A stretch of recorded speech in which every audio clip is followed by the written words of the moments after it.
Hi viewers, welcome to our channel. ప్రస్తుతం మనతో పాటు ఇమ్మంది రామారావు గారు సీనియర్ జర్నలిస్ట్ ఉన్నారు. వారితో ఒకసారి మాట్లాడదాం. సార్ నమస్కారం. సార్ నమస్తే బాబు. సార్, యాంకర్ కనకాల సుమ గారు అండ్ బిత్తిరి సత్తి గారు వీళ్ళిద్దరూ కూడా వివాదంలో చిక్కుకున్నారు అని చెప్పేసి వార్తలు సోషల్ మీడియాలో ప్రచారం జరగడం మనం చూస్తూ ఉన్నాం. సార్, మరి ఏం జరిగింది? ఎటువంటి వివాదంలో వీళ్ళు చిక్కుకున్నారు? మరి ఏం జరిగే అవకాశం ఉంది అంటారు సార్?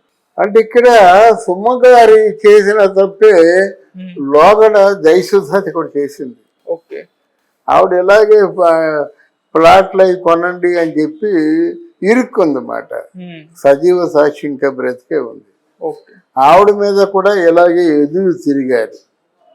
తిరిగినట్టయితే ఆవిడ ఏదో మొత్తానికి గెలుచుకుంది, మేనేజ్ చేసుకుంది. అప్పుడు ఎవరో రాజశేఖర రెడ్డి గారు ఎవరో ఉండేవారు.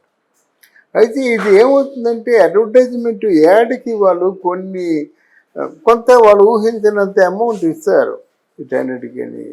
మరి థమ్స్అప్ తాగండి చిరంజీవి ఇచ్చారు, తాగినాడు చచ్చిపోతే దాని చిరంజీవి కారకుడా.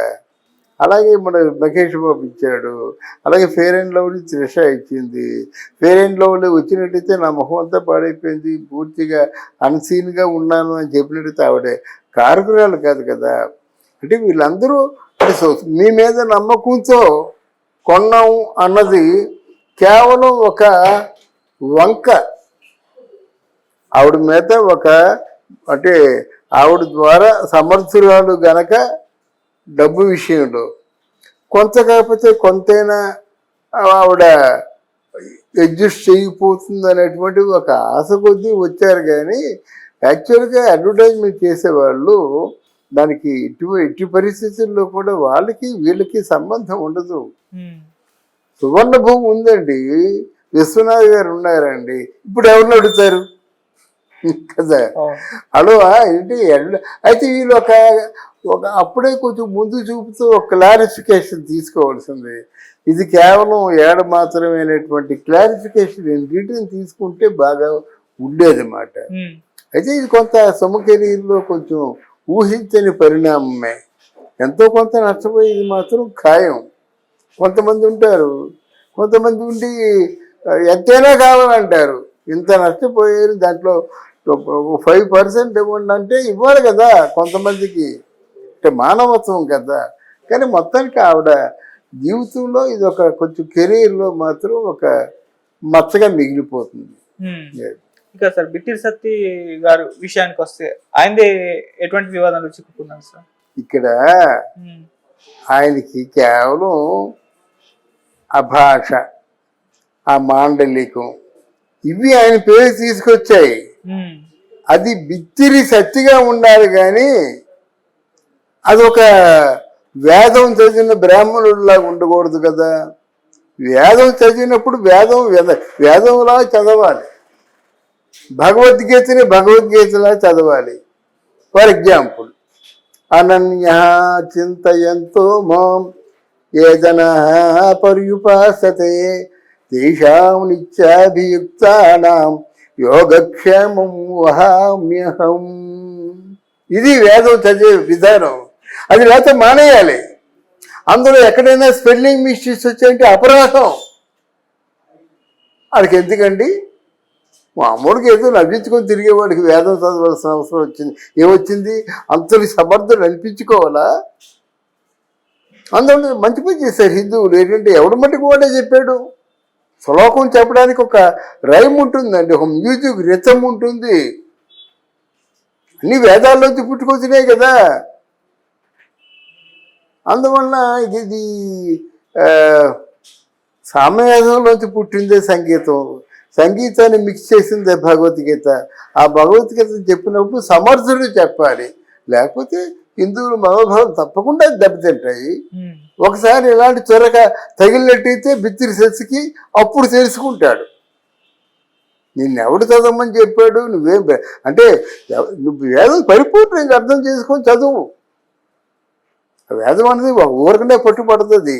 అది ఆ దీక్షలో ఉండి, ఆ తపస్సులో ఉండి, ఆ విధంగా ఆ దేవుడి మీద మనసు నిమగ్నం చేసి నేర్చుకోవాల్సింది. ఆయన దేవుణ్ణి నేర్పిస్తాడు నీకు. నువ్వు నేర్చుకుంటున్నావు అన్నది మాత్రం కేవలం నీ తాలూకు భ్రమ. ఒక వాక్ మనం చెప్పుకుంటున్నామంటే ఈ ధారణ ఎలాగ పుస్తకం కానీ టీవీ కానీ ఈ సెల్ ఫోన్లు చూడకుండా చెప్పుకుంటున్నామంటే ఈ ధారణ ఇచ్చింది ఎవరు? సరస్వతీదేవి.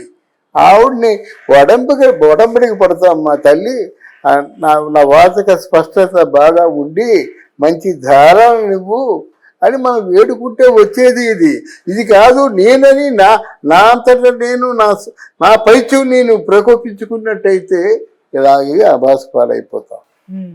అలాగే మన మహేష్ బాబు ఇచ్చాడు, అలాగే ఫెయిర్ అండ్ లవ్లీ త్రిష ఇచ్చింది.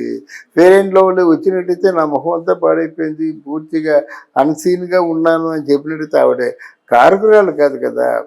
అంటే వీళ్ళందరూ మీ మీద నమ్మకంతో కొన్నాం అన్నది కేవలం ఒక వంక.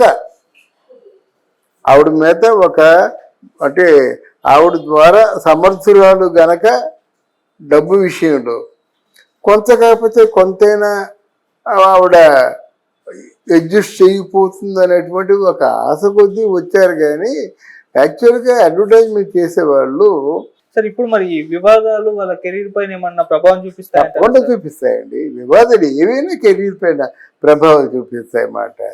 ఇప్పుడు నీ అంటున్నాడు కదా, నీకెందుకు బాబు కామెడీ ఇంకా చేసుకొని ఉండు, నీకెందుకు లేడిపోతే దాంట్లో తలపెట్టావు అంటే హిందువులు అంటే తక్కువ వాళ్ళు కాదు.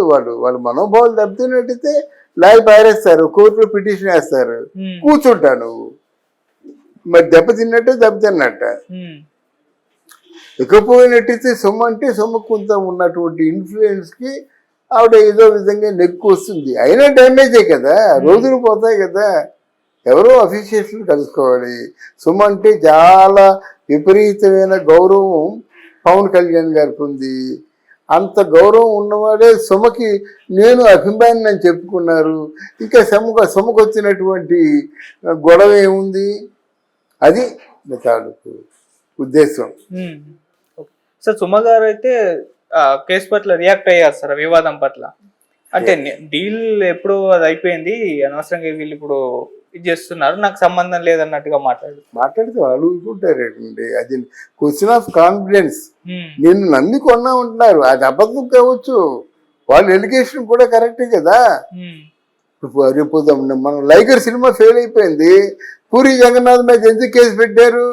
నిన్ను నమ్మి కొనుక్కున్నావయ్యా కోర్టు ఇచ్చి, దీనికి ఏం చెప్తామంటే ఆస్తులు ఆమె కట్టలేదు కదా. నువ్వంటే ఒక గౌరవం ఉంది సంఘంలో, అందువల్ల నిన్ను రక్షించే వాళ్ళు మా కళ్ళెదురే కనిపిస్తున్నారు. అంతకీ దబాయించడం లేదు.